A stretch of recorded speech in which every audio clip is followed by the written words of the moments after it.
Hello students, now we will see about the sample programs. Okay, I'm just going to explain you about the programs. Now program 1 is to write a program to accept 20 different numbers in a single dimensional array and find the sum of the numbers which are divisible by 3 or 5. Okay, so first is your they are using the scanner class, so they have imported the java.util, then public class sum, this is your class name and your main function, and this is for your scanner class declaration.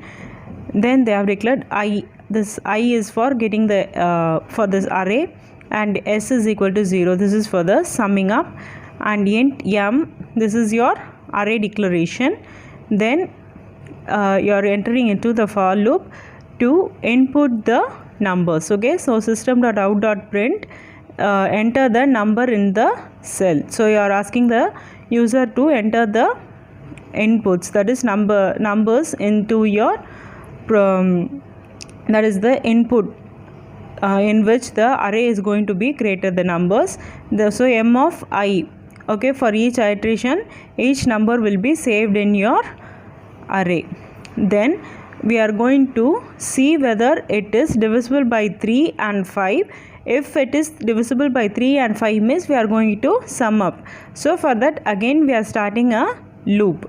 After getting the inputs completely, then we are going to start another loop to check. Okay, so if m of I, that is for the first iteration, m of 0 is either divisible by 3 or 5. If it is divisible by 3 also you are going to add, and if it is divisible by 5 also you are going to add. That's why we have given the logical operation or logical operation. If the any one of the condition is positive also, it is going to enter into the loop and it is going to sum it up. Okay, so it is going to check, and yes, we have already given 0, so first 0 will be there and the number which is divisible by 3 will be added with 0, and so s will be having the number which is divisible by 3 or 5.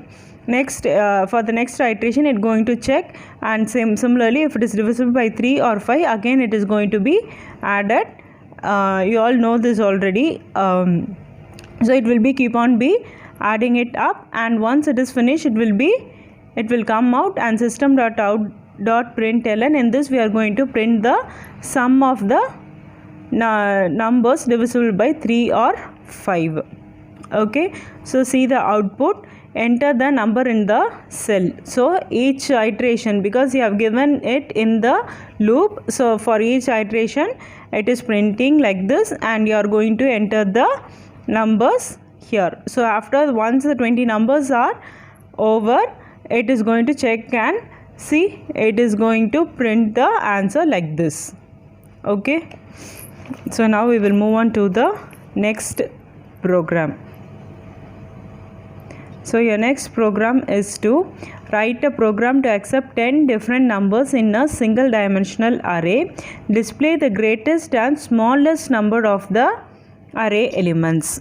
Okay, we are going to display which number is greater and which number is smaller. So this is again they are using the scanner class. For that they have imported the util package, then the class name is max and min, then static void main.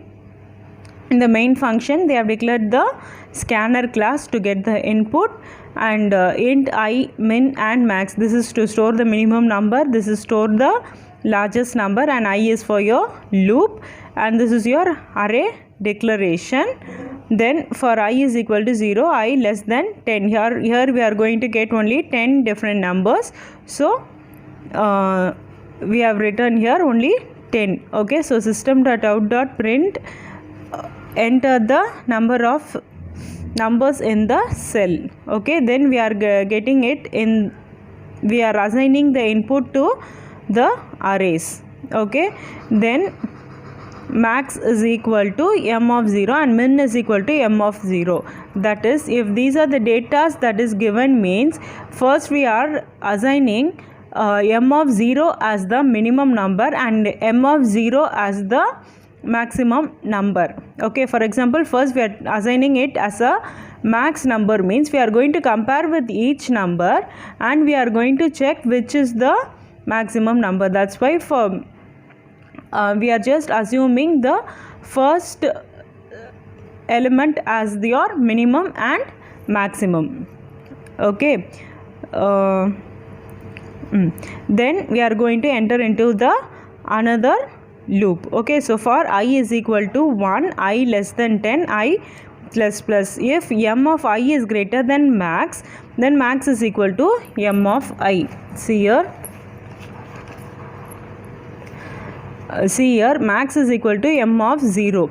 According keep your book with you. According to the example given here, I have taken this number. First number is m of 0 is 43 and minimum is also first 43. So we are entering into the loop.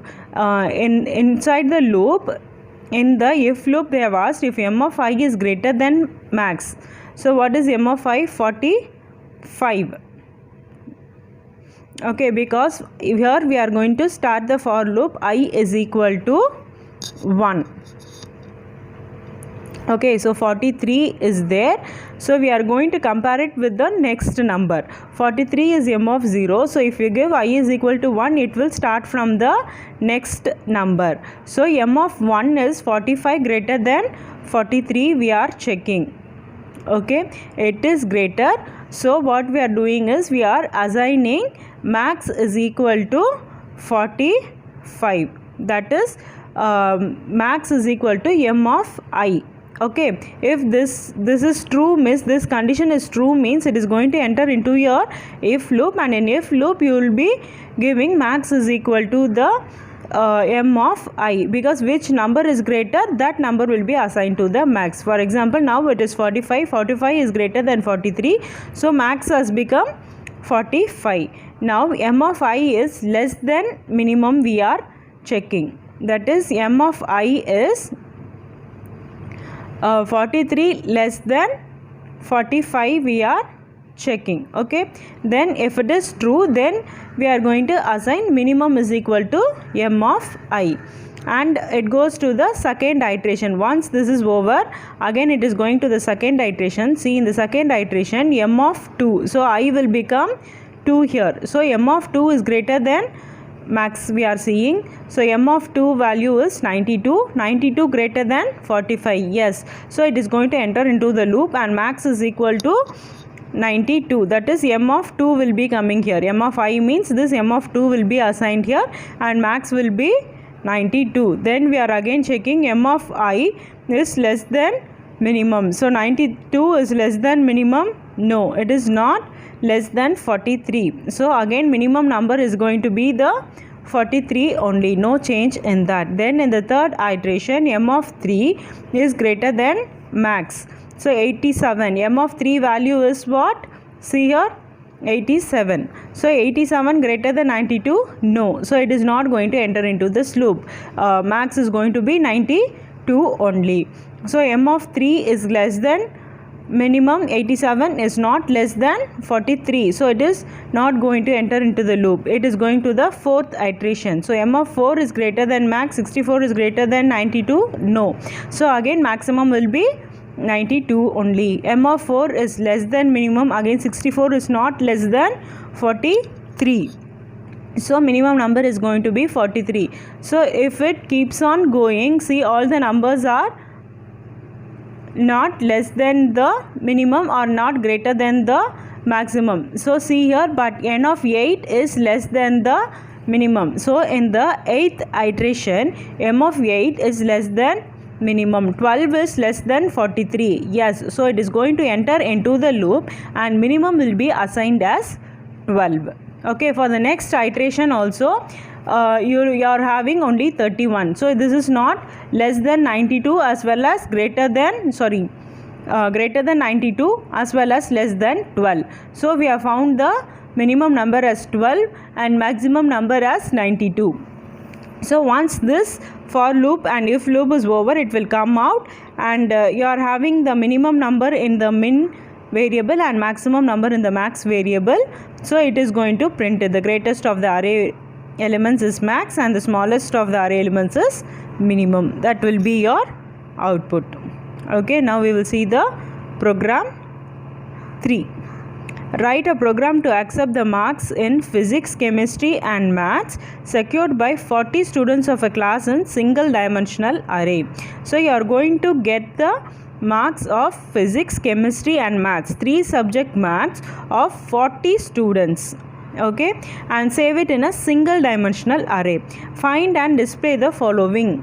Now after getting these marks, what we are going to do is we are going to find how many of them have secured above 80% and how many of them have secured below 34%. So now what we are going to do is, see, to display the number of students, so this is again we are importing the util package as we have used the scanner class, and this is your class average is your class name. Then we are entering into the void main, that is main function. So scanner class declaration this is, then int I and j is for your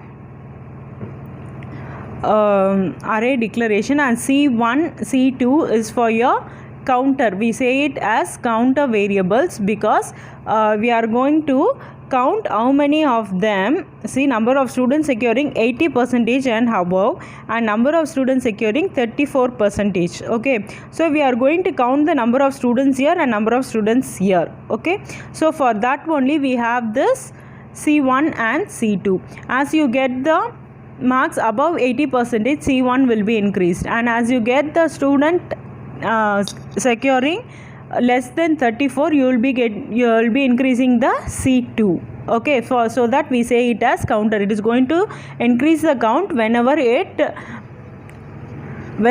recognizes that a student is secured above 80% and lower than 34%. Okay, so next, this is your array declaration to accept the physics, chemistry and maths marks. See here, physics is your the phy, this variable is your array variable. They have declared it to 40 because you are going to get 40 students physics marks, 40 students chemistry marks and 40 students maths marks. That's why we have given 40 40 40 in each thing. See, next we are going to accept the marks. So we are entering into the for loop. For I is equal to 0, I less the 40 students marks we are going to get, right? So I is less than 40, I plus plus. Then you are asking first marks secured in physics and you are saving it in the physics variable.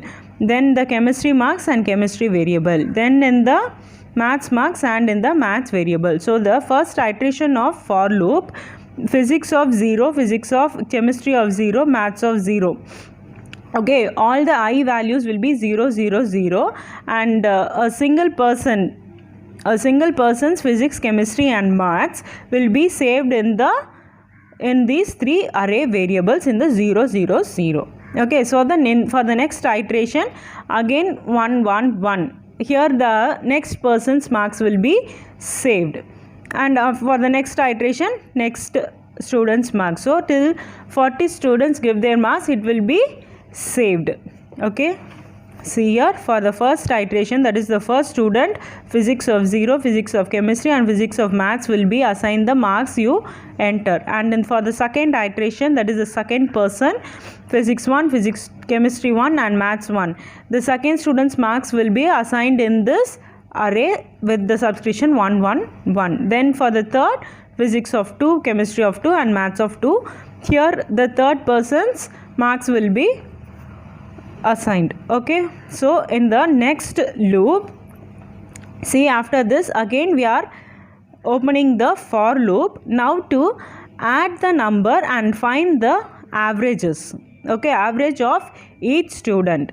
See here, so after entering into the loop, then we are again checking with the if loop, physics of I, that is for the first. Okay, physics of 0, chemistry of 0 and maths of 0.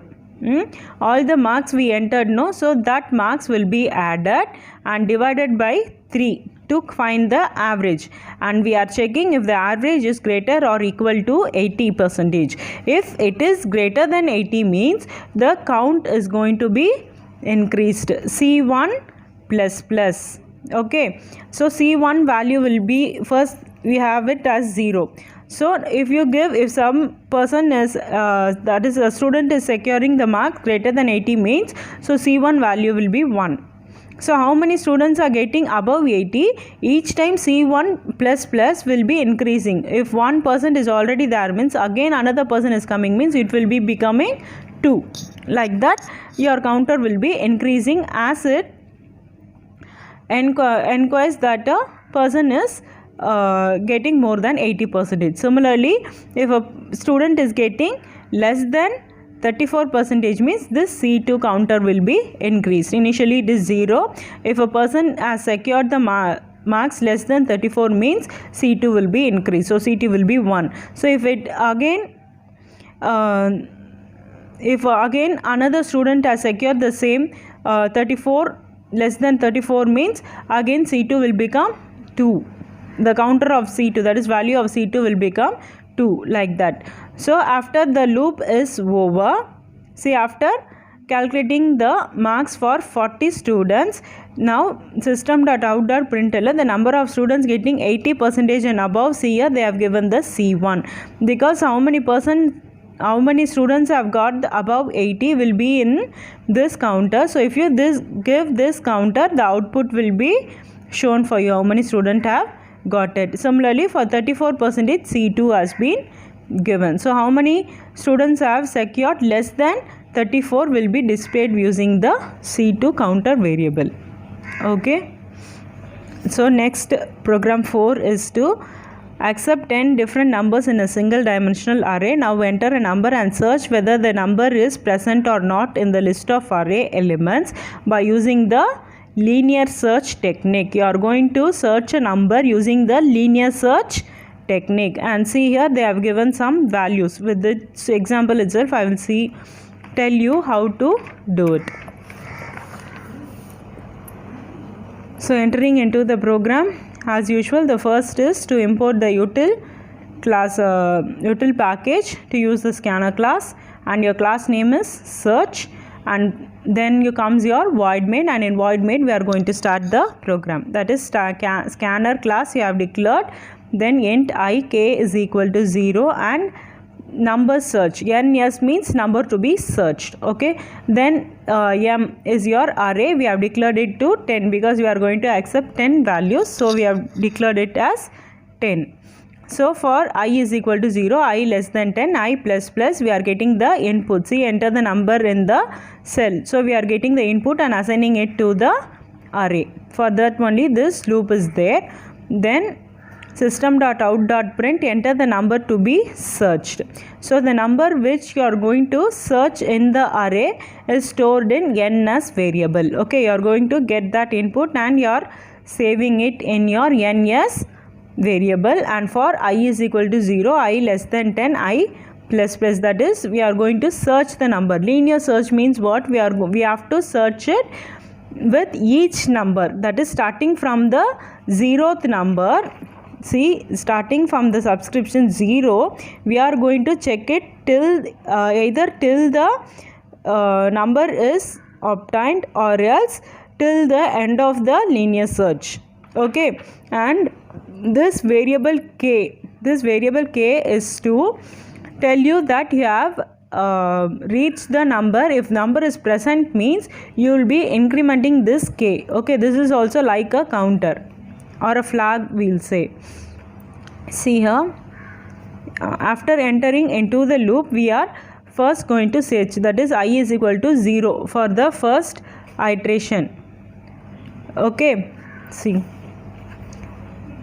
So in the first iteration, m of I is equal to ns. We are going to check this condition. If it is equal to the m of I is equal to the number to be searched. So m of 0 is equal to the number search we are seeing. Okay, if it is means yes means it will enter into the if loop and it will increment k is equal to, that is initialize k is equal to 1.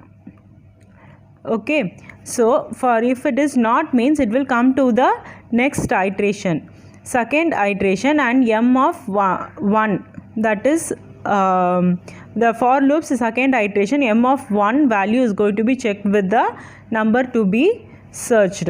See here, for example, we will take this example itself. First, m of 0, the number to be searched is 42, they have given here. Okay, 42. So now we are going to search it here. First number we are going to see here, m of 0 is what? 74. So 74 is going to be compared with 42, whether they both are equal. It's not. So it is going to the second iteration. So n of 1 it will be searching. If this is equal to 42 means it is going to enter, and it is going to enter into the if loop and increase k is equal to 1. Otherwise it is going to skip the statement and again going to the next iteration. So n of 2 will be coming, 62 will be compared with 42. Similarly 77 will be compared, next will be coming. And when it comes to the ninth iteration, n of 8, okay, at n of 8 will be compared with the 42. So this is found. So when it is found, it is going to enter into the if loop and k is going to become 1. Okay, after that again it is going to check the 26, and 26 is not equal, so it will be coming out of the loop. See here, after this it will be coming out of the for loop, and we are going to check if k is equal to 1. That is the reason we have given if they both are equal, we have initialized k is equal to 1. Okay, if k is equal to 1 means you have encountered the number, otherwise you have not encountered the number in the array list. So we are checking if k is equal to 1. If it is 1 means then the number is present. If this k is not going to be equal to 1 means the number is not present, because only if this condition is true alone it is going to enter, otherwise the k is not going to be initialized to 1.